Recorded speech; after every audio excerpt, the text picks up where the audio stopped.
बच्चों, कैसे हैं आप सब? आशा करती हूँ आप सब अच्छे होंगे, स्वस्थ होंगे। स्वागत है आपका इस कक्षा में। आइए आज हम पढ़ते हैं हिंदी व्याकरण का पाठ 6 ले, जिसको हम जनरल भी कहते हैं। चलिए। पिताजी, माताजी, भाई, बहन, मोर, मोट। उपयुक्त शब्दों में दो प्रकार के संज्ञा शब्द हैं, ये पुरुष जाति तथा स्त्री जाति। इनको पहचानना लिंग कहलाता है। इस प्रकार शब्द के जिस रूप से उसके स्त्री जाति या पुरुष जाति के होने का बोध हो, उसे लिंग कहते हैं। लिंग के भेद। हिंदी भाषा में लिंग के दो भेद हैं, पुल्लिंग और स्त्रीलिंग। पुल्लिंग वे शब्द जिनसे पुरुष जाति के होने का बोध होता है, उन्हें पुल्लिंग कहते हैं। जैसे आम, सुनार, मंदिर, कमरा, पालक, चश्मा, माला, हाथी। सदा पुल्लिंग। इन वाक्यों को पढ़कर समझ। अ और आ ध्वनि से समाप्त होने वाली संज्ञाएं प्राय पुल्लिंग होती। ठीक है, जैसे पर्वत, चावल, लोग, दिखावा, पैसा, पर्दा, गुस्सा आदि। कुछ पदार्थों के नाम सदैव पुल्लिंग ही रहते हैं, परंतु चांदी एक अपवाद है जो स्त्रीलिंग है। अनाजों के नाम प्राय पुल्लिंग होते हैं, जैसे गेहूं, बाजरा, चना, मटर आदि। दिनों, महीनों, पहाड़ों, पेड़ों, इमली को छोड़कर देशों, राज्यों, समुद्रों, ग्रहों, पृथ्वी को छोड़कर आदि नाम प्राय पुल्लिंग होते हैं। वस्तुओं के नाम, जितने भी घर में वस्तुएं होती हैं सबके नाम पुल्लिंग होते हैं। कुछ जीव जंतुओं के नाम, जित मगरमच्छ, कछुआ, खरगोश, कौवा, उल्लू, तोता, मच्छर, स्त्रीलिंग। वे शब्द जिनसे स्त्री जाति के होने का बोध होता है, उन्हें स्त्रीलिंग कहते हैं। जैसे छात्रा, गायिका, सेविका, धोती, नाव, झील आदि।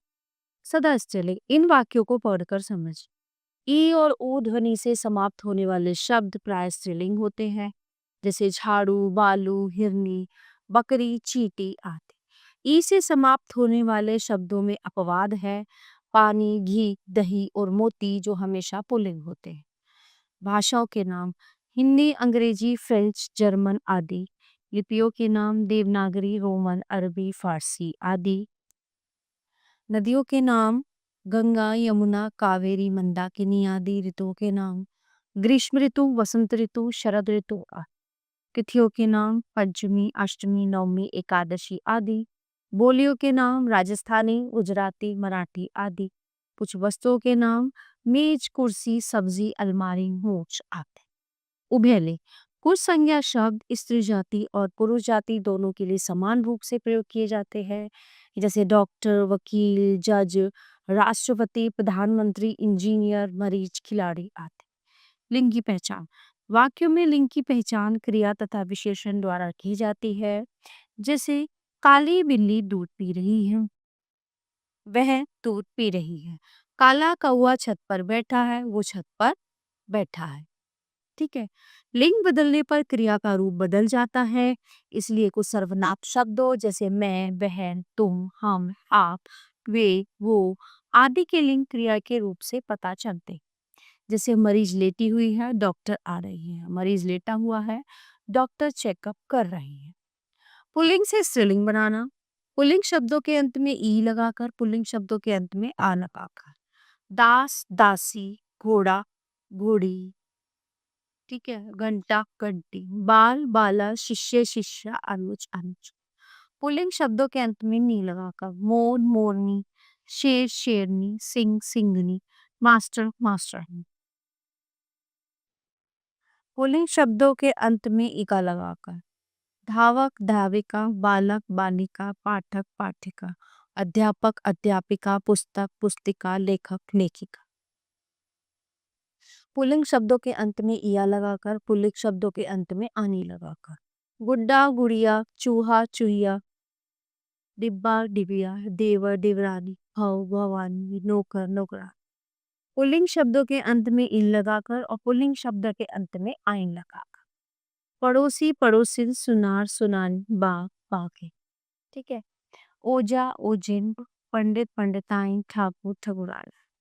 पुल्लिंग शब्दों के अंत में इनी लगाकर। हाथी, हथिनी, स्वामी, स्वामिन, तपस्वी, तपस्विनी। पुल्लिंग शब्दों के अंत में मति लगाकर। आयुष्मान, आयुष्मती, बुद्धिमान, बुद्धिमती, श्रीमान, श्रीमती। नर और मादा लगाकर पुल्लिंग से। नर खरगोश, मादा खरगोश, नर कौआ, मादा कौआ, नर उल्लू, मादा उल्लू, नर खटमल, मादा खटमल, नर चीता, मादा चीता, नर कोयल, मादा कोयल, नर मैना, मादा मैना, नर मकड़ी, मादा मकड़ी, नर मच्छर, मादा मच्छर, नर लोमड़ी, मादा लोमड़ी। ठीक है, तो इस तरह से हम जो है लिंगों की पहचान करते हैं। तो प्यारे बच्चों, ये पाठ यहीं पे समाप्त होता है। आशा करती हूँ आपको अच्छे से समझ आया होगा। प्यारे बच्चों, आज हम पाठ 6 लिंग के अभ्यास कार्य का अध्ययन करेंगे। तो इस अभ्यास कार्य में कुछ प्रश्न मौखिक रूप से दिए गए हैं जिनका उत्तर हमें मौखिक देना है, कुछ प्रश्न लिखित दिए गए हैं जिनका उत्तर हमें लिखित रूप में देना। तो आइए शुरू करते हैं अभ्यास कार्य। संज्ञा किसे कहते हैं? किसी व्यक्ति, वस्तु, स्थान अथवा भाव के नाम को संज्ञा कहते हैं। लिंग किसे कहते हैं? जिन शब्दों से स्त्री जाति का बोध हो, स्त्री या पुरुष जाति का बोध हो, उन्हें लिंग कहते हैं। उभयलिंग किसे कहते हैं? देखिए यहाँ पे कुछ संज्ञा शब्द स्त्री जाति और पुरुष जाति दोनों के लिए समान रूप से प्रयोग किए जाते हैं, जैसे डॉक्टर, वकील, जज, राष्ट्रपति, प्रधानमंत्री, इंजीनियर, मरीज, खिलाड़ी आदि। तो इनको उभयलिंग कहा जाता है। हिंदी में कितने लिंग होते हैं? हिंदी में 2 ही लिंग होते हैं, स्त्रीलिंग और पुल्लिंग। आइए अब लिखते हैं, निम्नलिखित शब्दों के लिंग बदलिए।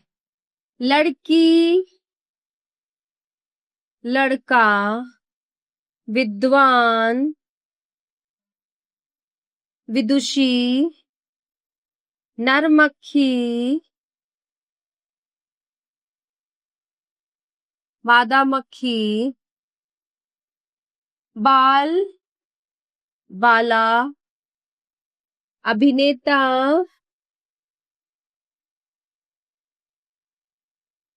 अभिनेत्री, पंडित,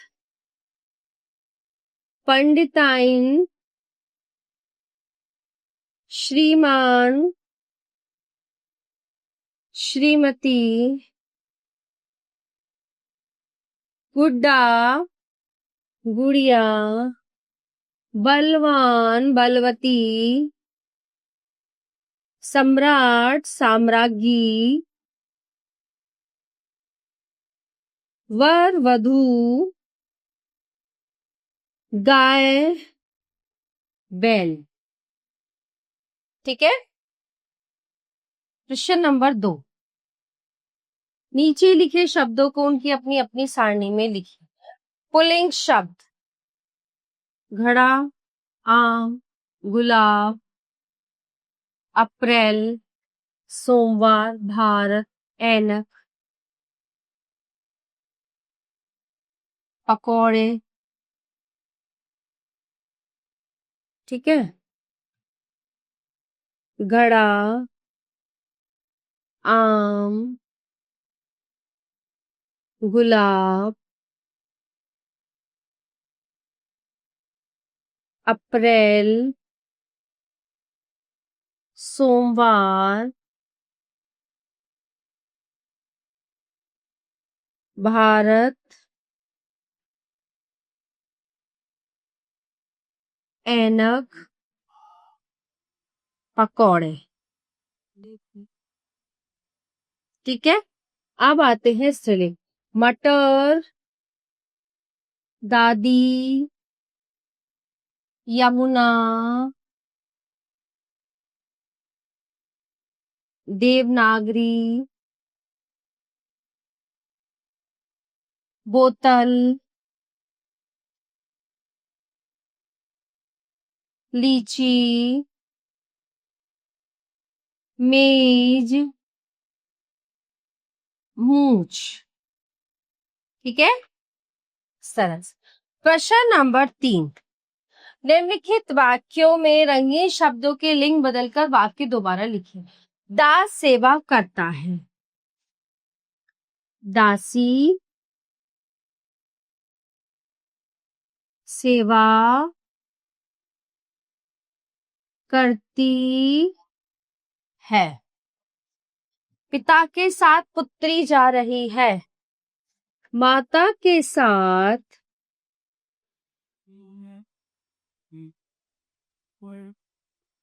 पुत्र,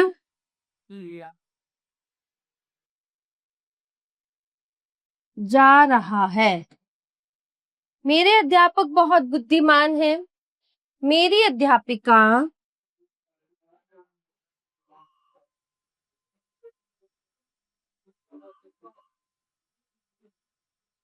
बहुत बुद्धिमती है।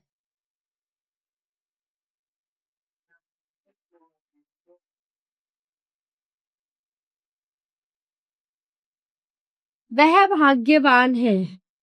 वह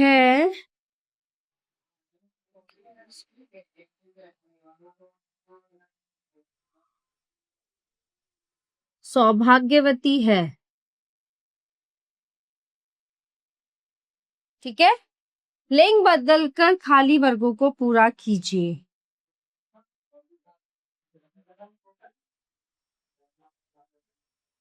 बालक, बालिका, विदुषी, विदुर, भगवती, भाग्यवान, बकरा, बकरी, श्रीमती, अभिनेत्री, अभिनेता, पाठक, पाठिका। ठीक है, इस तरह से वर्ग पहेली में से पुल्लिंग स्त्रीलिंग शब्दों के जोड़े छाट कर लिखिए। सुनार, नागिन, पति, पत्नी, सेठ, शेर, हथिनी, वर, पुस्तक, वधु, रानी, छात्रा, शिक्षिका, पेंसिल, शिक्षक, पेन, सुनारिन, नागिन, नाग, पति, पत्नी। ठीक है, अब वर, वधु, छात्रा, छात्र, रानी, राजा, हथनी, हाथी। चलिए, सुनार,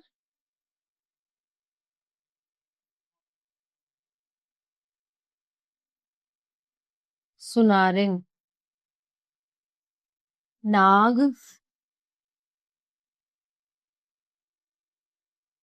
नागिन, पति, पत्नी, हाथी, हथिनी। ठीक है, वर, वधु, छात्र, छात्रा।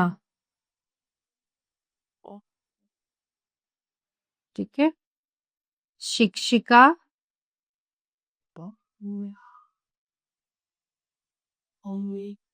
शिक्षक।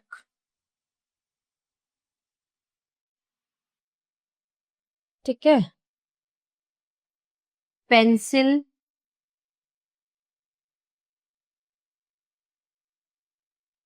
पेन, पुस्तक, ग्रंथ। ठीक है, इस तरह से इनके जोड़े यहाँ पे बने। तो बच्चों, ये अभ्यास कार्य यहीं पे समाप्त होता है। आशा करती हूँ आपको अच्छे से समझ आया होगा। मिलते हैं अगली कक्षा में। धन्यवाद।